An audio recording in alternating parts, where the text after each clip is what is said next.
bonsoir à toutes et à tous et merci de rester fidèles au programme du soir sur New. Bienvenue d'un regard croisé, le 5e et dernier numéro de cette semaine. Encore 4 sujets à aborder et dans ce numéro, nous parlerons d'abord du Tchad. Le général Mahamat Déby a prêté serment ce jeudi. Nous irons ensuite au Mali pour parler des rebelles du Nord qui se rapprochent des terroristes du GSIM. Troisième sujet, la RDC, l'armée reconquiert des localités occupées par le M23. Puis nous terminerons bien évidemment par le Togo, nouvelle législature, siéger ou ne pas siéger, le dilemme de l'opposition. Et pour en parler ce soir, 3 invités sur ce plateau avec moi. Eric Johnson, vous êtes journaliste, directeur de publication du journal L'Union. Bonsoir Eric et bienvenue. Bonsoir Guillaume, bonsoir chers amis, bonsoir amis téléspectateurs et téléspectatrices de New World TV. Merci beaucoup à vous d'avoir répondu à notre invitation. C'est bon. À côté de vous, Maulolo Aglidja, vous êtes journaliste et analyste politique. Bonsoir chers confrères et bienvenue. Bonsoir, merci pour l'invitation.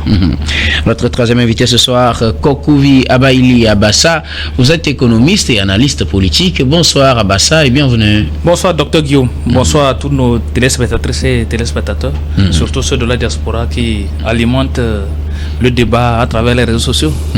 Merci beaucoup à vous tous d'avoir répondu à notre invitation. Nous abordons notre premier sujet en prenant la direction du Tchad. Le général Mahamat Déby a prêté serment ce jeudi. Il était élu ce 6 mai 2024 à l'issue de 3 ans de transition qu'il avait dirigé à la suite du décès de son père, le maréchal du Tchad, Idriss Déby Itno. Et donc le général Mahamat Idriss Déby a pris la transition qu'il a gérée pendant 3 ans et qui a organisé des élections de fin de transition, élections qu'il a remportées. Et il a prêté serment ce jeudi devant un parterre d'invités, des chefs d'État et de plusieurs personnalités. Il est revenu dans son discours d'investiture sur certains défis, dont essentiellement les questions relatives au développement socio-économique. Une victoire qui ne passe pas inaperçue parce que face à lui s'étaient présentés plusieurs autres candidats, dont son premier ministre Succès Masra, qui a contesté cette victoire. Mahamat Déby, quoi qu'on dise, a fini la transition. Il est réélu pour un mandat normal de 5 ans. Nous en parlons avec nos invités. Je voudrais bien commencer par vous, Eric Johnson. Mahamat Déby, après avoir géré une transition de 3 ans, est légitimement élu pour être président de la République du Tchad pour 5 ans. Oui, c'est ça la situation. Très clairement, la situation politique au Tchad d'aujourd'hui. Mais disons que Idriss Déby Itno Mahamat sait très bien qu'il est mal arrivé au pouvoir et il fallait quand même essayer de se légitimer.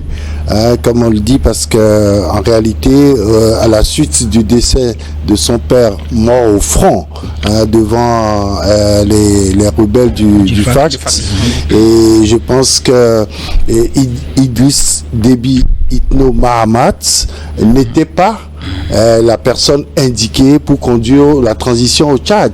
Il revenait plutôt au président de l'Assemblée nationale, selon la constitution tchadienne, de gérer la transition.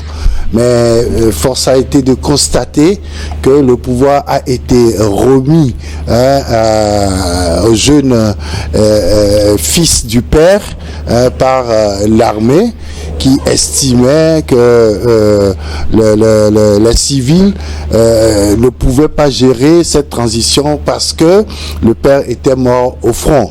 Et on a constaté tout de suite que même le président de l'Assemblée nationale a démissionné, estimant qu'il n'était pas la personne indiquée pour gérer la transition. Et donc, c'était, comme on dit, un pain béni pour le jeune Déby, qui a justement dirigé la transition pendant 3 ans.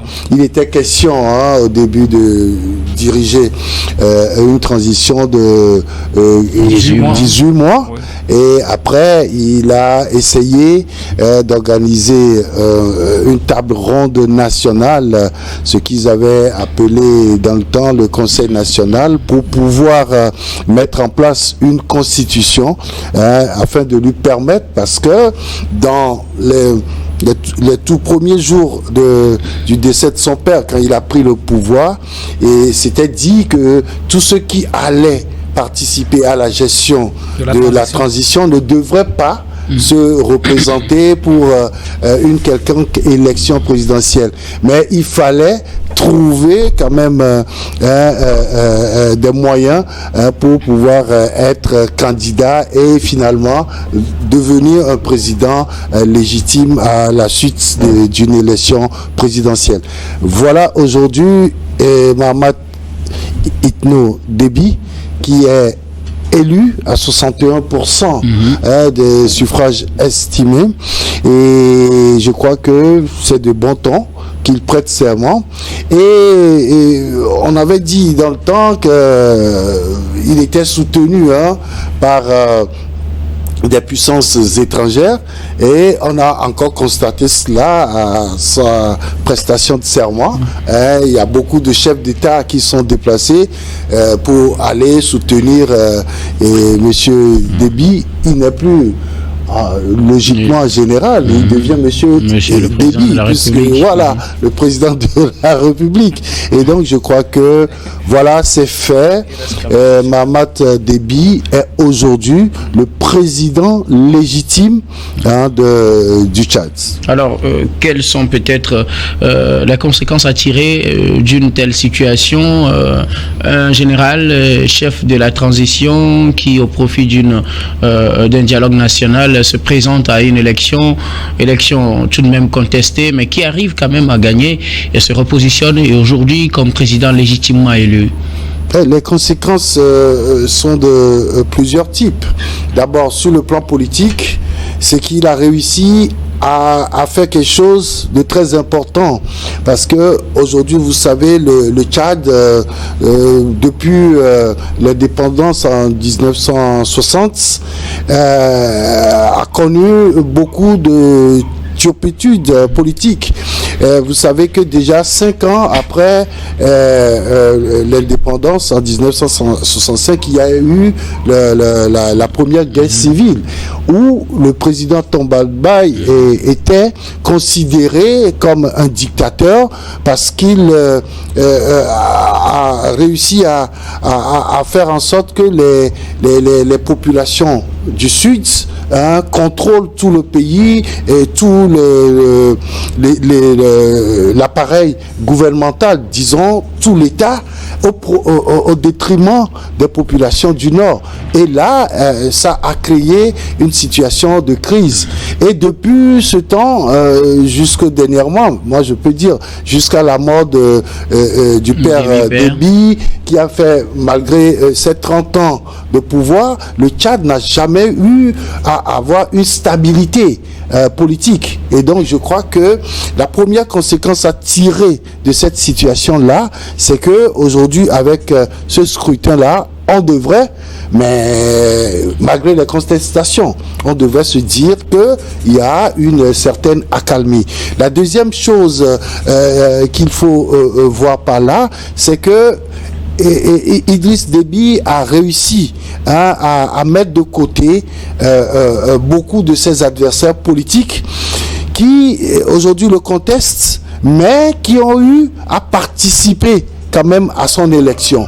Et donc, mais qui contestent aussi les résultats. Mais bien sûr, c'est de leur droit.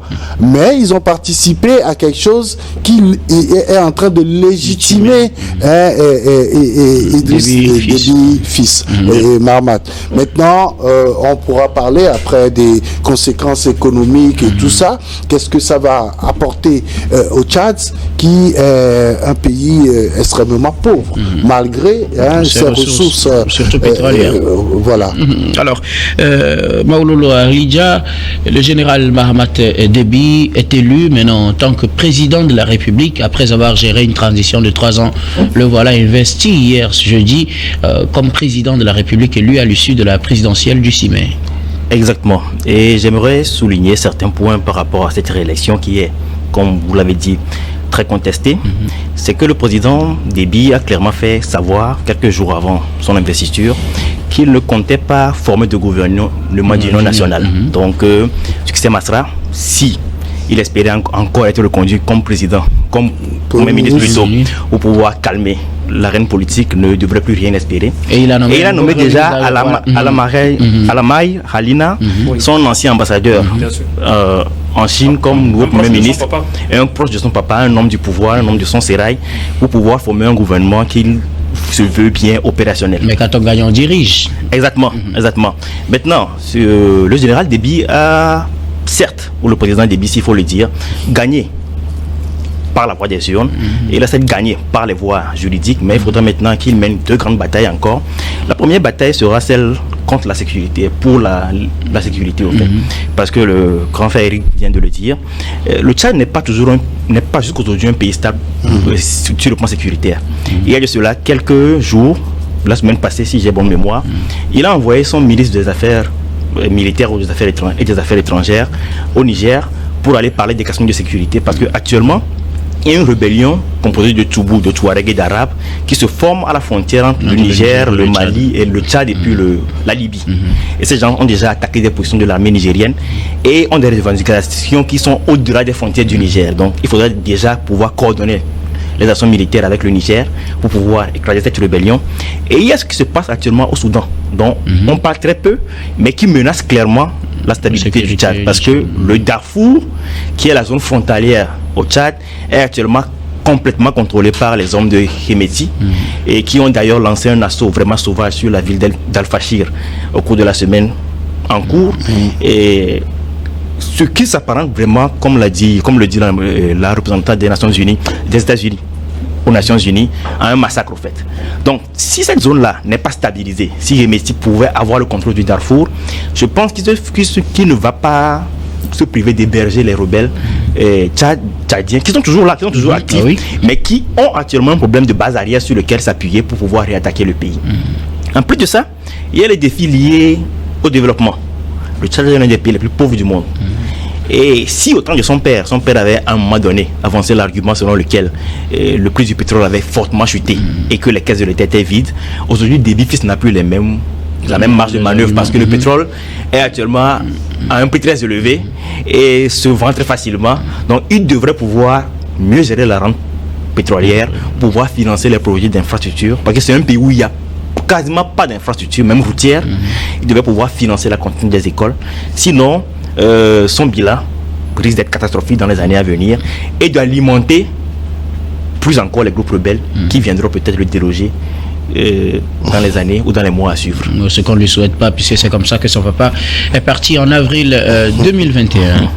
Alors, Kokouvia Baili Abassa, le général Mahamat Idriss Déby a été élu à l'issue de la présidentielle du 6 mai au Tchad.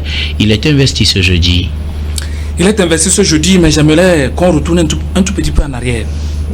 Le papa d'Idriss Déby est venu au pouvoir par coup d'État en 1990. Plus tard, il a réussi quand même à se stabiliser comme son enfant est en train de le faire actuellement par quelques élections, notamment l'élection du 3 juillet 1996, puis le 20 mai 2001, le 3 mai 2006, le 25 mai 2011, le 20 avril 2016, puis le 11 avril 2021, où le jour de l'élection même, les rebelles, les FACT ont lancé l'assaut contre le N'Djamena. Bon, en venant vers N'Djamena, et malheureusement, le 20 avril, il a perdu sa vie.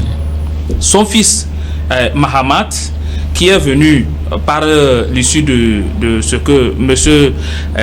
Johnson vient de rappeler tout de suite, le Conseil national de transition qui a été créé d'une manière pour essayer de mettre fin rapidement à, comme on appelle, à l'ordre constitutionnel, c'est un coup d'État pur et dur que nous avons constaté ce 21 avril 2021.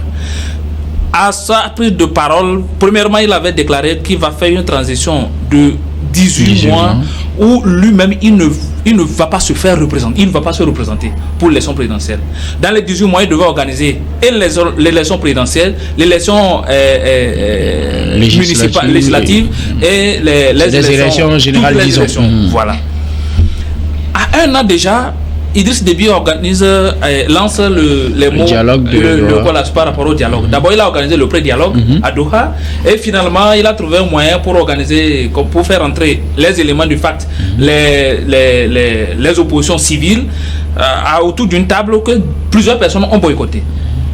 Mais il a réussi quand même à faire avaler cette couleuvre à la population tchadienne qu'il va se présenter à aux prochaines élections, tout en permettant à son ancien Premier ministre, celui qui est venu avant Sucé Masra, aussi de se présenter. Sucé Masra, les opposants ont été massacrés, même dans leur siège. Certains ont été tués. Des gens ont fui pour aller à l'extérieur. Quelqu'un comme Sucé Masra, on ne sait pas par quelle alchimie, il a réussi à le mettre à table de négociation au niveau de la RDC. Et au finish, lui aussi il est rentré, il est devenu Premier ministre, il est parti pour légitimer Idriss Déby par une élection que nous connaissons les résultats, 61,03% pour M. Déby. C'est vrai, ces épisodes-là sont passés, nous devons commencer déjà par les effacer si on veut aller de l'avant, mais mes deux confrères viennent de le préciser tout de suite. La stabilité au niveau du Tchad engage plusieurs pays. Ce n'est pas seulement... c'est un enjeu géopolitique très très majeur pour tous les pays qui entourent le Tchad et pour les Tchadiens. Mais vous verrez tout de suite que les gens du FACT n'ont pas été associés pleinement au dialogue. Donc ils se disent qu'ils ont toujours leur position au niveau de la zone des Agawa, un peu au nord du Tchad. Monsieur Eric et mon confrère viennent d'évoquer tout de suite ce qui se passe au niveau de la frontière avec la Libye et le Niger. Cela veut dire que la stabilité au niveau du pays reste encore un enjeu majeur. C'est pour cela que certains chefs d'État sont toujours...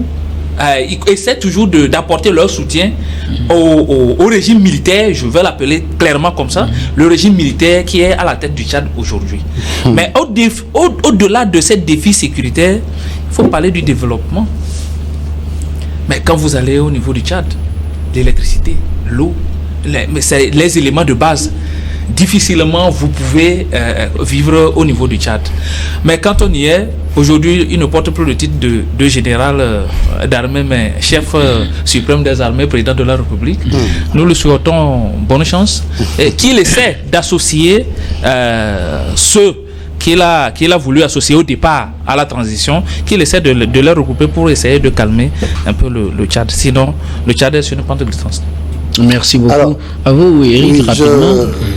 Idriss Déby, au cours de sa prestation de serment, a lui-même évoqué plusieurs situations qui constituent des défis pour le Tchad. Il a parlé lui-même de la sécurité et il le sait très bien que sa sécurité dépend de la sécurité de tous les pays limitrophes. Voilà. Et là, comment peut-il régler le problème de sécurité au Tchad s'il n'est pas en accord, s'il n'est pas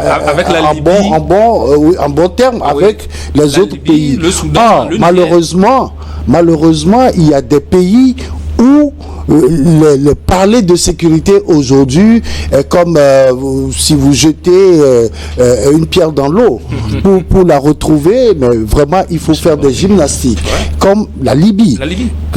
Mais la Libye, le Soudan. Et vous imaginez ça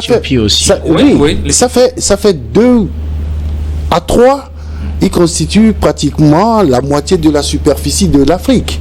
Parce que ils font partie des 5 grands pays de l'Afrique, avec des superficies qui dépassent 1,5 million, 1,6 million de kilomètres carrés. La deuxième chose très importante pour le Tchad, vous savez, le Tchad, ça signifie dans leur langue là, grande étendue d'eau. Oui. Et je ne sais pas si c'est par rapport au lac Tchad que le nom a été donné, mais pour ce que je sais, c'est que le Tchad a des ressources souterraines d'eau, mais que les gens n'arrivent pas à estimer. Malgré ça, il y a des problèmes d'eau potable au Tchad. C'est-à-dire que c'est des défis même l'eau pour l'agriculture. Voilà, pour l'agriculture. Vous savez, ils ont un cheptel de plus de 94 millions de bêtes. Et là, il faut gérer tout ça. Or, ça aussi constitue un gros problème pour le Tchad. Voilà. Et justement, et il y a aussi la question de la déforestation au Tchad. Oui. On sait très bien que c'est un pays qui n'est pas trop loin c'est un pays sahélien. Du désert. Néanmoins, il y avait quand même une verdure au Tchad. Aujourd'hui, tout ça là est en train de partir. Hein, il faut régler tout ça pour pouvoir parler du développement de ce pays. C'est un défi très important. Merci beaucoup à vous. Nous allons marquer la première pause, puis on revient juste après pour la suite de cette émission.